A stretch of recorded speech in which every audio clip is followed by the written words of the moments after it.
Here, especially thank you to our veterans and the supporters of this bill, the monumental bill that will likely change many lives, not just in Texas, but throughout the entire country. I also want to give a special thanks to the press for making the trip down from the third floor. We're here today to announce HB 1802, which will produce the first of its kind study on the safety and efficacy of psychedelics in treating veteran-resistant PTSD. We've watched and learned as states across the country and nations around the world studying these compounds and finding the medical applications for them. It's time for Texas to join the fight.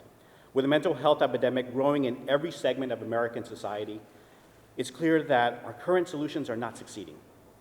New approaches are desperately needed for all people suffering from stress and trauma-related mental conditions, but especially our veterans. We must pursue every possible treatment for these conditions. This study will be crucial in identifying the potential therapeutic benefits of psychedelic medicine and will launch a landmark study for the treatment of veteran PTSD. Joining us today are a number of guests. The first is a distinguished and prolific public servant, but also one of our most cherished veterans, U.S. Air Force Captain Rick Perry.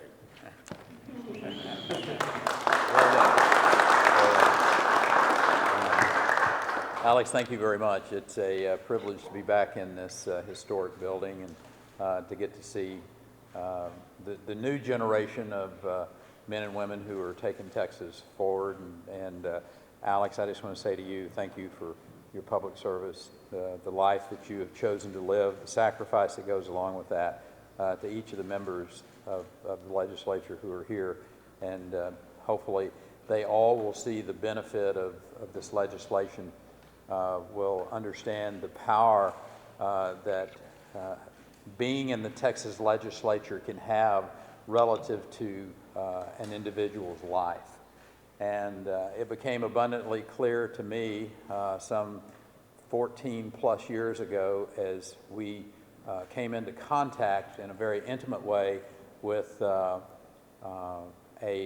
then young Navy SEAL, Marcus Luttrell, and his coming to live with Anita and myself, and us seeing the challenges that he had with post-traumatic stress, the opioid addiction that was brought on by trying to mask the impact of the challenges that he had from a mental standpoint.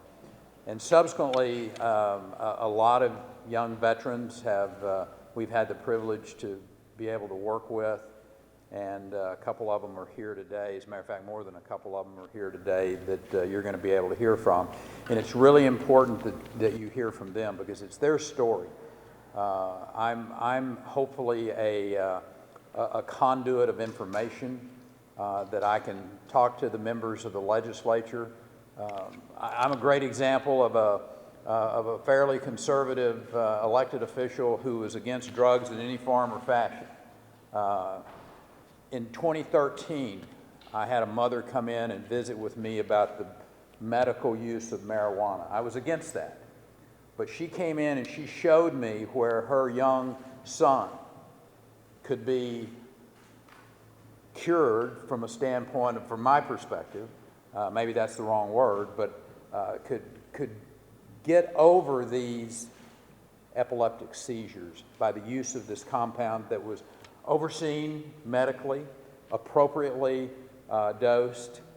And that's what we're talking about here with this compound of psilocybin in a clinical trial environment with the right medical oversight, the right diagnosis, the right dosing, the right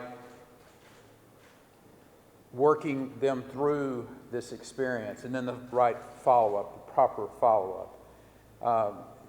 These compounds are different than no other compound that we would have in our arsenal, if you will. Used properly, it can save lives. And I told Alex that if nothing else, the idea that you've come to public service and that you have saved a life, what a powerful moment in time to realize that you, in your public service, you might have never thought about that's what public service is about. But all of these individuals standing behind me either directly or indirectly, have had that opportunity and that potential. And you're going to hear from some extraordinary individuals, from a Medal of Honor recipient. You're going to hear from a Navy SEAL who has gone through much in his life.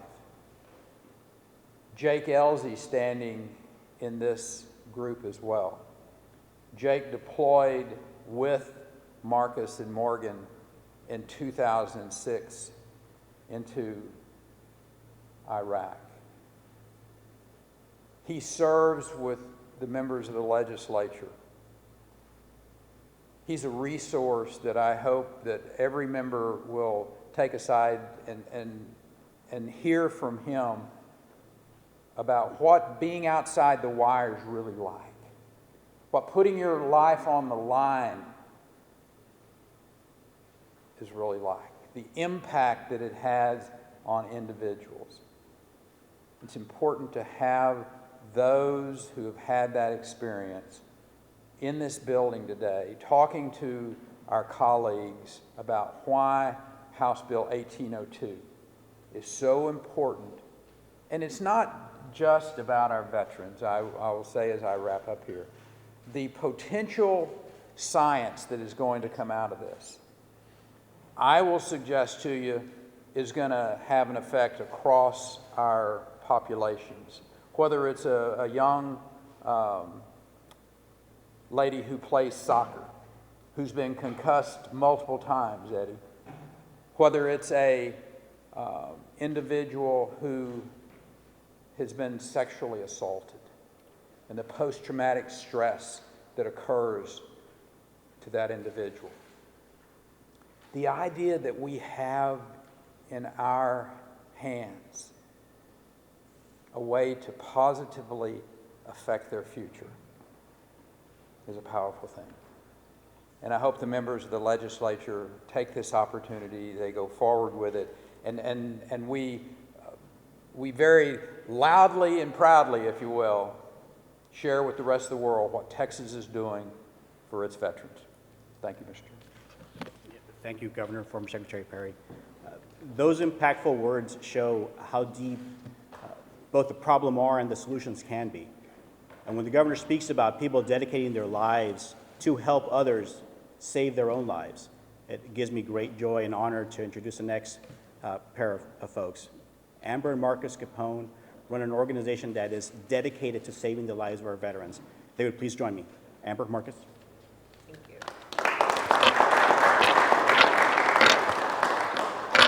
This is my first press conference, so I have prepared remarks. Hi, my name is Amber Capone. I'm the wife of Marcus Capone. I've been by his side for 24 years, and none of those years were more excruciating than those immediately following his service, when I thought for sure I was going to lose him. We never saw 9/11 coming, nor his 13 years of sustained combat. We certainly never saw the war after the war and the fight to save Marcus and our family. We were very good soldiers for a very long time, thoroughly exhausting all conventional options of healing offered to us by military medicine, the VA, and Western health care. Except in the years following Marcus's service, nothing was working and time was running out. Completely out of options and with practically no hope left, I took matters into my own hands. In 2017, I arranged for Marcus to leave the United States as a last-ditch effort to save him. I arranged for him to take part in a treatment involving plant medicine, also commonly referred to as psychedelic therapy.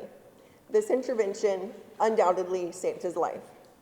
Immediately, Marcus knew we had to pay this lifeline forward to other veterans in need, which began our initial grassroots effort in January of 2018.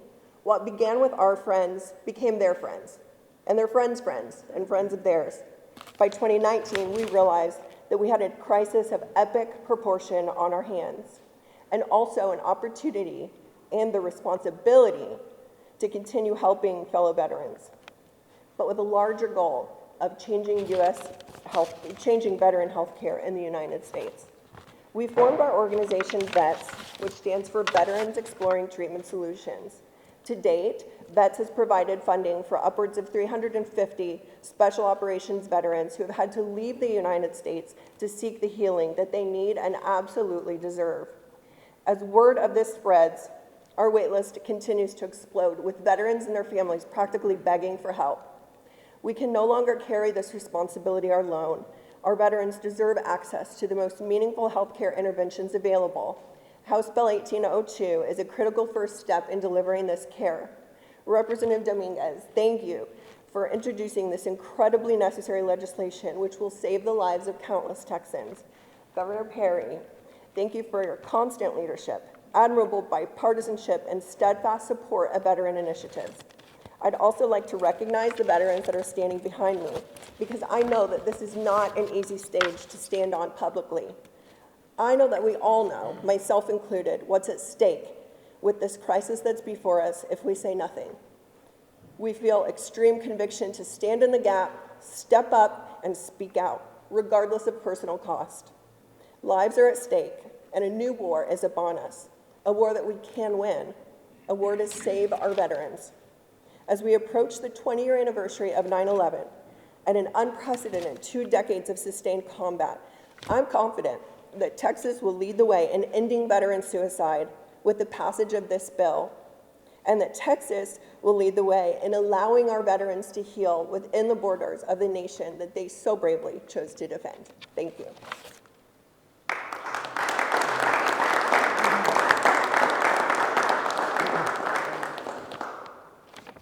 Amber, thank you. I don't know how I'm supposed to go after that. I'll try to be about a minute and a half. I think I have this down. Hi, I'm Marcus Capone. I served 13 years in special operations as a U.S. Navy SEAL, many combat deployments to Iraq and Afghanistan. I'm proud to have served this nation, and there's nothing I'd change about my time in service. What does need to change, however, is access to effective, life-saving treatments for addressing the invisible wounds that so many of our nation's veterans are facing today. Having tried every available option offered to me, to include multiple antidepressants, brain treatment centers, 5 in total, and a host of other treatment modalities, I can say unequivocally that psychedelic-assisted therapy changed my life forever. And a side note, in 4 weeks, I graduate with my MBA from USC Marshall School of Business. Nothing against UT folks that are here. Fight on. Something I couldn't have accomplished prior to this experience. I'm up here now talking. Yes, sir. Over the past 3.5 years, I've seen it save the lives of countless friends, teammates, colleagues, acquaintances. I've seen it work for strangers and close confidants alike. I've seen it work for several veterans with suicide attempts who are now living productive and thriving lives, all from a simple plant that grows from the earth. Psychedelic therapy is the next major breakthrough in mental health care.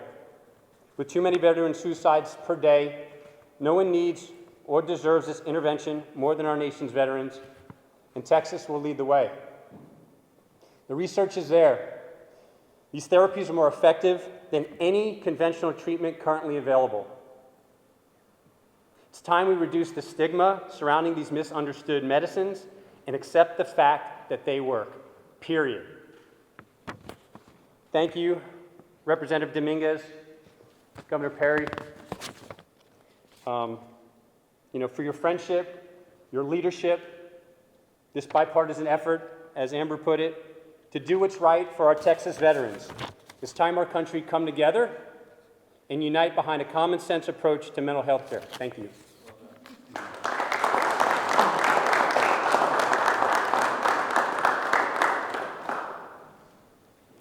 I want to introduce some of the distinguished veterans that are here. They will be available for some questions in just shortly, and I certainly don't want to put them on the spot, but I would like us to recognize first my fellow House member, Jake Elson. Jake. We also have with us, you just heard from Marcus Capone. We also have Dakota Meyer. Let me try not to butcher your last name. It's Andrew Marr. Marr. I knew we have a representative named Marr, and it always sticks in my head. And then, of course, Morgan Luttrell. Currently, though, I'd like to draw your attention to the science that's helping back this bill and prove its efficacy. I'd like to introduce Dr. Lynnette Averill, a research psychologist at the Baylor College of Medicine and a leading researcher and voice in the scientific community on PTSD and other stress trauma-related conditions. Doctor? Thank you so much.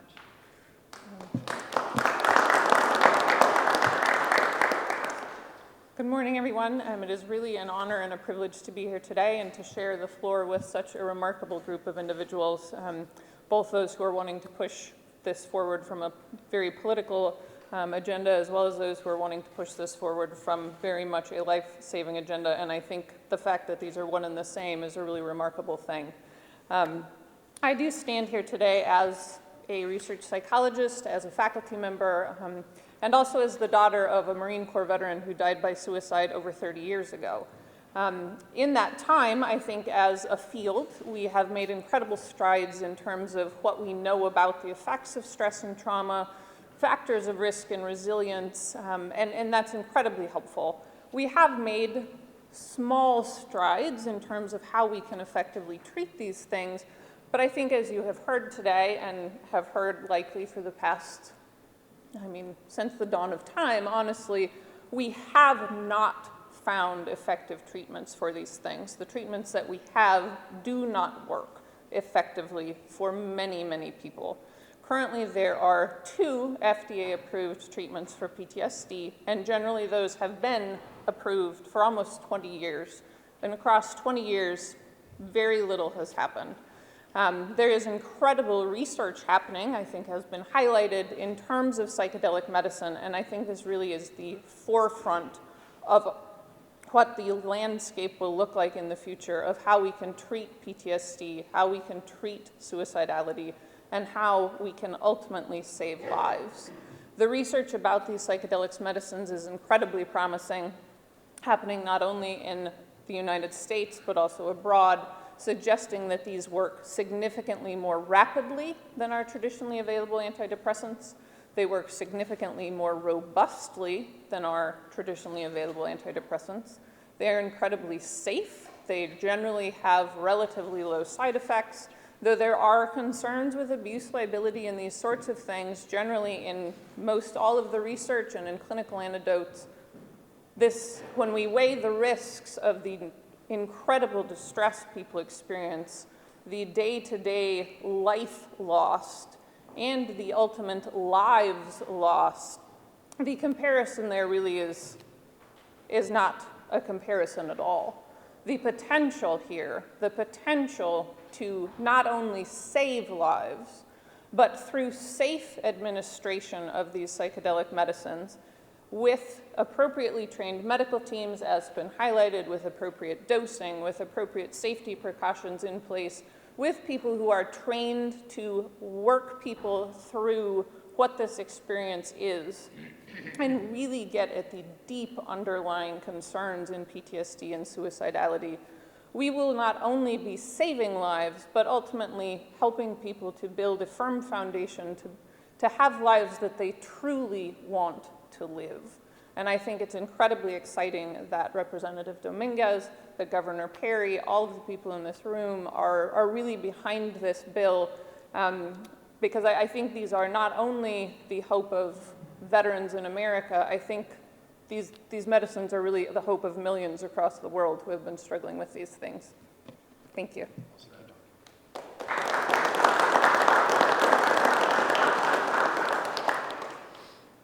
Texans, nationwide, we lose 20 veterans per day. And that number is 20 too many. You've heard from Amber and Marcus Capone. Their organization raises money to take veterans in dire need to another country to receive the treatment necessary to keep them alive and to make them, again, fruitful and productive members of our society. Our country owes them a debt. We dishonor them by having them leave our country yet again to find treatment. We need to stop this, and Texas will lead the way. Thank you so much for your time, your attention to this matter. And I want to thank all my guests, supporters of this bill. We look forward to any questions you may have. They can stay on the bill and what it does. And with that, I believe we're ready for some questions. And if there are no questions, thank you. I think we did our job. Thank you so much.